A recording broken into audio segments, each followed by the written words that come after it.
सभी का MS Hindi academy में हार्दिक स्वागत एवं अभिनंदन है। आप सभी को मेरा प्यार भरा नमस्कार।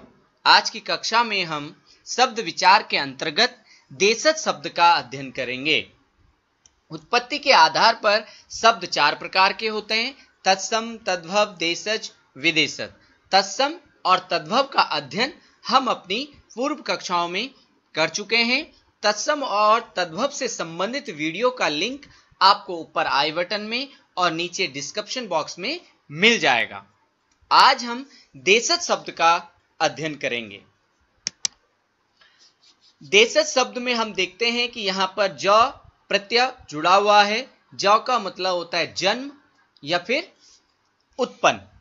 तो यहां पर हम देखते हैं देशज शब्द का अर्थ है देश में उत्पन्न। यहां पर डबल ना आएगा, तो इस बात का आपको ध्यान रखना है। देश में उत्पन्न या देश में जन्मा।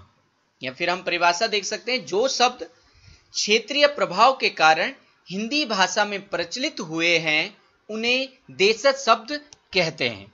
या फिर हम साधारण शब्दों में इस तरीके से समझ सकते हैं कि जो हमारा भाषा का क्षेत्रीय रूप है, जिस क्षेत्र में हम रहते हैं, कुछ शब्द ऐसे होते हैं जो केवल क्षेत्रीय रूप पर ही प्रयोग किए जाते हैं। वो हमारी संस्कृति, परंपरा, रीति रिवाज, त्योहारों से संबंधित हो सकते हैं। जैसे कि हमारे यहाँ पर देखो, रूड बोलते हैं। जेठ माह में जो बहुत तेज जब धूप होती है तो उसे हम रूड कहते हैं। कुमाऊं में भी इसी तरीके से कई शब्द हैं। तो हमें गढ़वाल और कुमाऊं का ध्यान रखना होगा कि देखो, ऐसे नहीं कि सारे शब्दों का प्रयोग होता है। जो विशेष आपकी रोजमर्रा के जीवन में जो काम में आते हैं वो शब्द पेपर में पूछे जाते हैं। तो यहां पर हम देखते हैं जिस भी क्षेत्र से, उत्तराखंड, राजस्थान, MP, तो जहां अगर स्टेट का पेपर है तो उसी स्टेट से संबंधित पूछा जाएगा। अगर हम देखते हैं कि भाई जो पेपर आपके सेंट्रल लेवल पे होता है उनमें देशज शब्द का प्रयोग बहुत कम पूछा गया है। जहां तक हमने देखा, स्टेट लेवल पेपरों में इसका काफी, हर पेपर में लगभग एक क्वेश्चन रहता है। तो आपका ये और महत्वपूर्ण हो जाता है। तो इन चीजों का आपको ध्यान रखना होगा कि जो देशज शब्द होता है, देखो कभी कभी कुछ शब्द ऐसे होते हैं जो आप अपने घर महिलाओं में, बुजुर्ग महिलाओं में, चाहे वो अनपढ़ क्यों ना हो, क्योंकि वो उस क्षेत्र में काम करते हैं, आप अगर उन शब्दों का अर्थ उनसे पूछेंगे तो वो आपको एकदम से बता देंगे। लेकिन आप अगर वो कार्य नहीं करते, भाई सपोज दैट खेती से संबंधित है, हमारे किसी काम से संबंधित है, किसी परंपरा से संबंधित है, तो अगर हम उसमें इन्वॉल्व नहीं है तो हमारे पहुंच से वो बाहर रह जाता है और हम उसे नहीं कर पाते। तो इसको हम कैसे कर पाएंगे, इन शब्दों को हम कैसे हल करेंगे, इसके लिए मैंने आपको बोला था हम जल्दी एक प्रैक्टिस सेट शुरू करने वाले हैं। जो अभी तक जितने भी पेपर हुए हैं उनसे संबंधित हम कराएंगे और तब आपको समझाएंगे कैसे 3 शब्दों में से एक शब्द आपको सही चुनना होता है और कैसे आपको वो क्वेश्चन नहीं आता है फिर भी आप उसे कैसे सही कर सकते हैं, वो तरीका हम आपको बताएंगे। तो इन चीजों का आपको ध्यान रखना है कि आपको निरंतर अभ्यास करते रहना चाहिए। अभी हम कुछ उदाहरण के तौर पर आपको कुछ शब्द यहाँ पर दे रहे हैं। जैसे हम देखते हैं यहाँ पर झाड़ू, झुग्गी, खिचड़ी, पगड़ी। देखो पंजाबी शब्द है, पंजाबी का क्षेत्रीय शब्द है ये, परंतु ये यहाँ हम हिंदी में प्रयोग कर रहे हैं, बोली में प्रयोग कर रहे हैं, तो इसलिए ये देशज शब्द। इसका, इन शब्दों को कोई भी लिखित प्रमाण आपके पास नहीं मिलता, ये असंख्य है और जैसे ही ये लिखित प्रमाण होते हैं तो ये हिंदी के शब्द बन जाते हैं। और ये काफी लंबा समय, जैसे कि मैंने आपको बताया था, तो ये लंबा प्रोसेस है। मेन आपको ध्यान रखना है कि जो भी त्योहार हैं उनमें जो पकवान है वो किस तरीके से, कुछ चीजें होती हैं, कुछ परंपराएं होती हैं, शादी के टाइम पे कुछ विशेष प्रकार के रस्म होती हैं, तो उन शब्दों का आपको ध्यान रखना है, ऐसे शब्दों को। और बाकी आप निश्चिंत रहिए, हम आपके लिए वो पैकेज तैयार कर रहे हैं जो आपका कोई भी क्वेश्चन नहीं छूटने वाला।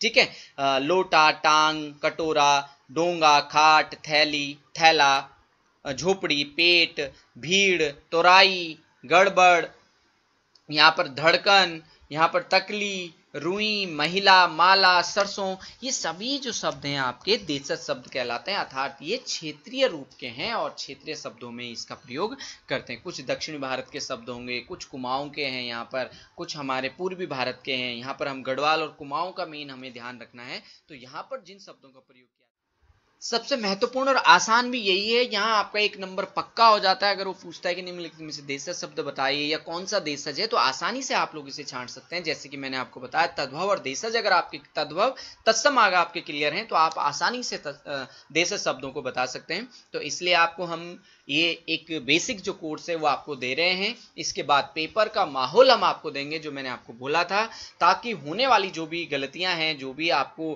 क्वेश्चन है, जो भी आपकी जो हमारी उस समय जो उलझने, जो समस्याएं हमारे बीच में आती जब हम पेपर सॉल्व कर रहे होते हैं, तो वो सब आपके क्लियर होती चली जाएंगे, तो आप आसानी से पेपर को क्लियर कर जाएंगे। तो इसी तरीके से आप हमारे साथ जुड़े रहिए। वीडियो अगर पसंद आती है तो लाइक जरूर करिए। और सबसे महत्वपूर्ण बात यह है कि जिन लोगों को इस वीडियो की आवश्यकता है उन तक पहुंचाना, यानी शेयर करना बिल्कुल ना भूलें।